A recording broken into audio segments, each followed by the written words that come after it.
I was just going to take a year off, play a little golf, do a little real estate, and then figure out what my next chapter was. And a friend was like, hey, what happened to you where you basically had to decide between your job and your values? I bet that's going to happen to a lot of other Americans with this wokeness in the workplace. You should make a job board with a thesis around freedom so that if those people have to make that decision, they at least know where to go, right? Because what's interesting is for a conservative, your job is a very important lever to maybe make you compromise. Like if we get canceled off of Facebook, I'm going to shrug it off like, okay, like worse things have happened. If you get canceled from your ability to feed your kids and pay your mortgage, you're going to be much more tempted to compromise something you hold dearly. And so we wanted to have a spot so when someone is presented with that alternative, they know, well, if I stick with my values and I lose my job, I can find another job. So Redballoon.work, because .com sounded too much like communist to me. And so it's a .work. So Redballoon.work is now the nation's leading job board for those who want freedom and don't want wokeness in the workplace. Really cool. I started it really on a whim. My brother and I knocked it out in a weekend because I have a technology background and he does. And we're like, ta-da, job board, we're good to go. And I made some videos so that people would know, and then I was going to be done. And we started getting businesses and job seekers who were like, that's great, but this isn't really what I'm doing right now. And then the vaccine mandate came along. And Joe Biden. Oh, so you were building this in 2021? I was. Wow. And I was building it just months before the vaccine mandate came around. And then that comes around and I get a call from Fox and Friends and they say, hey, we heard that you have the nation's leading job board for those who don't have a vaccine mandate. And I'm like, sure. Yeah, that sounds about right. So I get on Fox and Friends and you do that. And then all of a sudden you have hundreds of employers joining and thousands of job seekers. And all of a sudden you have this marketplace. As part of that, and it's funny because I would say controversial things like, I think you should talk to your doctor, not your HR department, about what you put in your body. People would be like, what is this? So I ended up, I've done like 400 media interviews in the last 18 months because that's great marketing. And I say crazy things like that. So Redballoon.work, we now have over 3,000 businesses who have signed a pledge that they think the Constitution still matters, and they are promising to respect the freedom of their current and future employees up to and including medical privacy. And then we have over 1 million job seekers have been on the site. And when they sign up, they sign a pledge that says, I will show up to work, I will do my job, and I won't be a whiner, basically.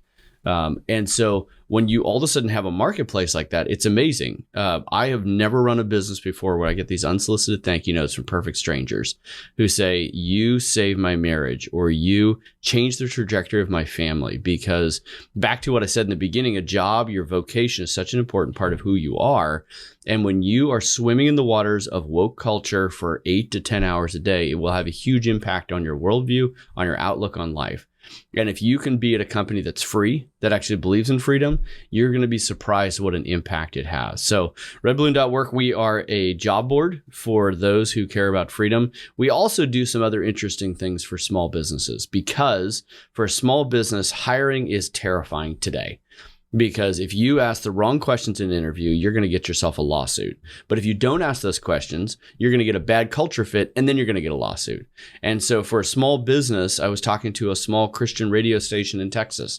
He's like, I need an executive assistant. I literally don't even know where to start, because if I get somebody in here who's a woke tard, it's going to destroy my business. I know it will. And if I fire them, they're going to sue me, and then the business is gone, right? They're terrified. So what we started doing, we actually started this with Louder with Crowder, but we actually do it with a lot of businesses now, is we'll actually take on that hiring process for a business. We'll help write a job posting. We'll post on Redballoon and other places. We'll do direct sourcing through resume databases to make sure we're getting lots of candidates. And then we'll turn around and actually interview people and do a first cultural interview to make sure that we are driving value for that business and bringing them someone who's going to build their culture, not destroy their culture. So that's what Redballoon.work is. So we are a job board plus, if that makes sense. Are you worried that as you attain more success, that there will start to be, in a completely dishonest way, sort of legal scrutiny on that process? What are the risks there associated with, you know, everything from Civil Rights Act to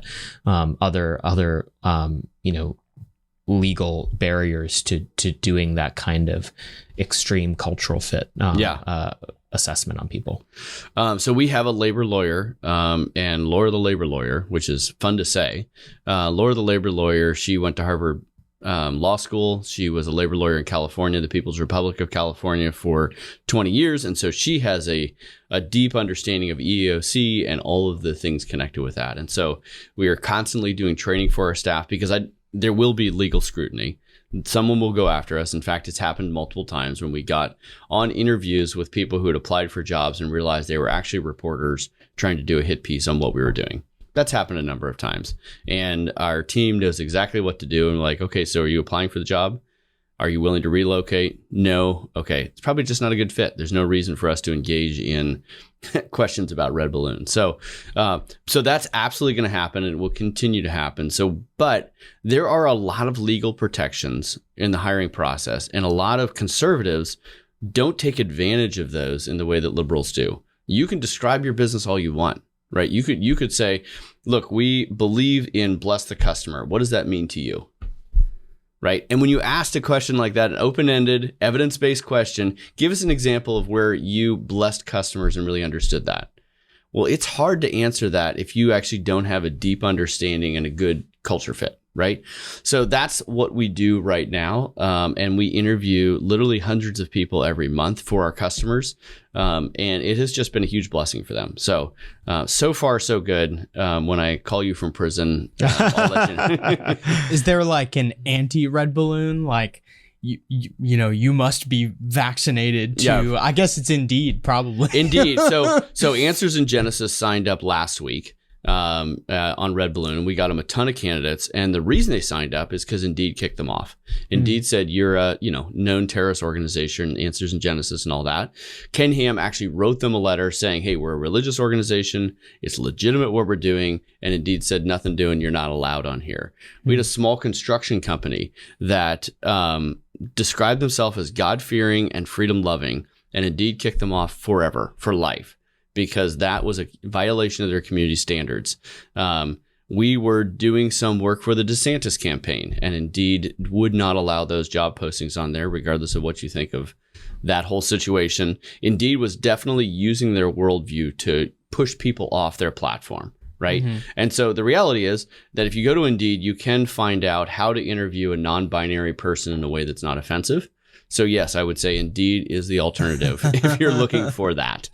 One of the things that I think is so compelling about you specifically running this organization is, having been in DC for about 3 years now, and specifically in a period of great sort of speciation and churn with new ideas, political people coming up with ideas in the business world is a thing that happens all the time. And I'm sure. Like I remember there was this guy who snuck into an event he was not supposed to be at, who was claiming he was going to create anti-woke server infrastructure. And he's a lifelong political consultant, to know anything about technology, and was stuffing his business card in everyone's hand, just grifting off of it.